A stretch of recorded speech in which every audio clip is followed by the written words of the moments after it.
अस्सलाम वालेकुम and welcome to East learning. आज हम Oxford world watch history book 2 का यूनिट नंबर 6 करेंगे। Islam spread to the subcontinent and the rise of Delhi सल्तनत, जिसका आज का हमारा टॉपिक है द तुगलक डायनेस्टी। जब अलाउद्दीन की डेथ हो गई, वो बीमार था, तो कौन उसका नायब मलिक कफूर रूल कर रहा था एक मंथ के लिए। हमने अपनी लास्ट वीडियो में मैंने आपको उसके बारे में बताया था।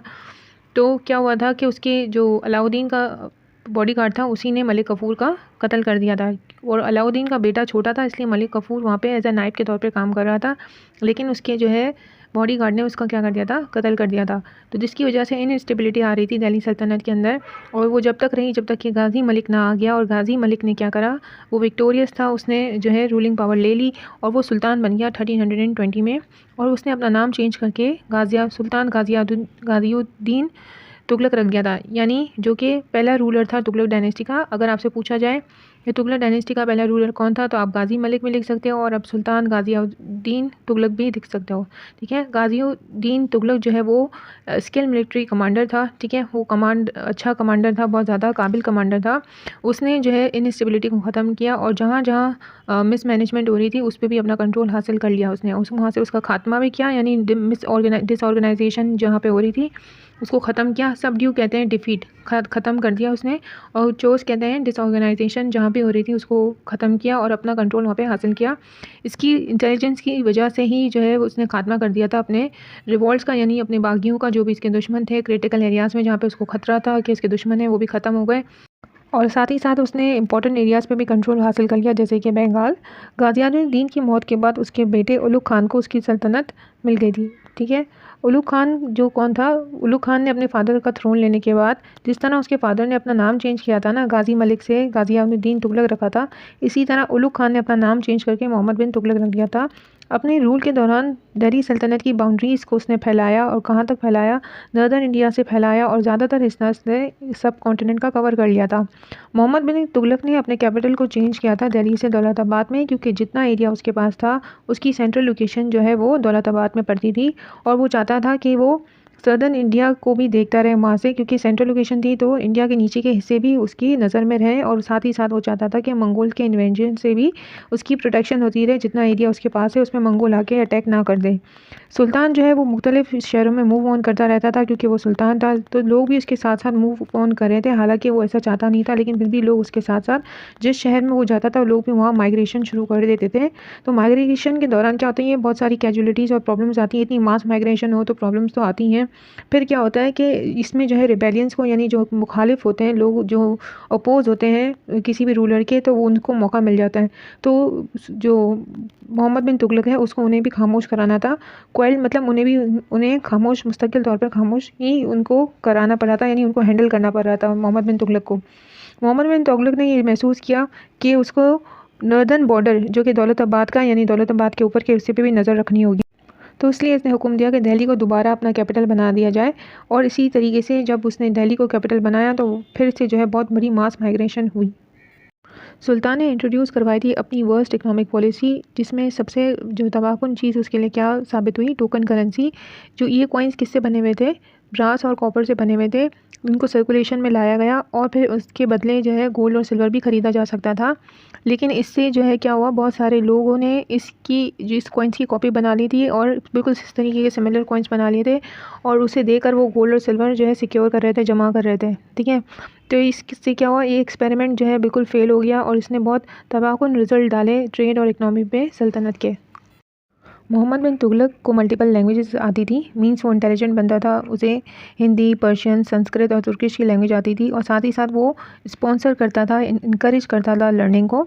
जब एक्सप्लोरर और स्कॉलर इब्ने बतूता दिल्ली में आया 1334 में, तो उसने उसे अपने कोर्ट में बुलाया और उससे बहुत इज्जत भी दी और बहुत सारे गिफ्ट भी दिए, और बाद में उसे अपॉइंट कर लिया as a grand qadi of Delhi. Ibn Battuta ने जो कुछ अपनी राइटिंग्स में लिखा वो हिस्टोरियंस के बहुत काम आया। क्यों? क्योंकि उसने जो है मोहम्मद बिन तुगलक कैसा था उसके बारे में भी उसने लिखा है अपने बतूता ने। साथ ही साथ वो उसने अपने एम्पायर को कैसे चलाया उसके बारे में भी उसने अपनी राइटिंग्स में लिखा था। इब्ने बतूता ने लिखा कि किस तरह सुल्तान जो है कैसा था। सुल्तान वो जेनरस तो था, सखी तो था ही था, लेकिन डाउटफुल भी नेचर का था, यानी उसके नेचर का कोई भरोसा नहीं था। जो भी इसकी ज़िंदगी में ऐसी एग्जांपल्स भी उसने देखी जिसमें सुल्तान जो है बहुत सख्ती से पेश आया, जिसने उसकी इंसल्ट की। जब वो मरा तो ये क्लियर था कि तुगलक डायनेस्टी जो है वो डिक्लाइन का शिकार थी और उसकी इकनॉमी बिल्कुल कोलैप्स कर गई थी, बिल्कुल गिर गई थी, और जो है इसमें कुछ की ट्रेजेडी यानी इसके ख़जाने में कुछ भी नहीं था। अब हम फ़िरोज़ तुगलक के बारे में पढ़ लेते हैं। जब मोहम्मद बिन तुगलक की डेथ हुई तो उसके कज़न फ़िरोज़ तुगलक को उसका जो है वो सल्तनत मिल गई, और उसके रेन में यानी उसकी सल्तनत में उसने क्या काम किए थे वो अपने प्रेसिडेंटर की तरह तो बिल्कुल नहीं था। उसने अपने एम्पायर की टेरिटरी को बढ़ाने के बजाय जो पास उसके लैंड यानी जो कब्ज़े में इसकी ज़मीन थी उस पर ही उसने काम किया।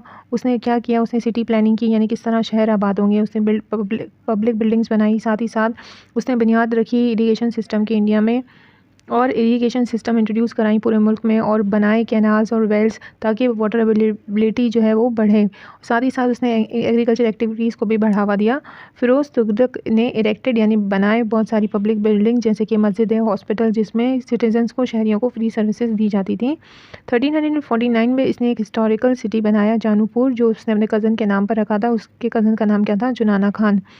जो स्टेट ऑफ जानूपुर है वो बहुत अच्छा स्टेट था, बहुत अच्छा सिटी था इस्लामिक लर्निंग के लिहाज से। जब वहाँ पे कौन गवर्नर कर रहा था? मलिक सरवर, जहाँ वहाँ पर हुकूमत कर रहा था। और मलिक सरवर कौन था?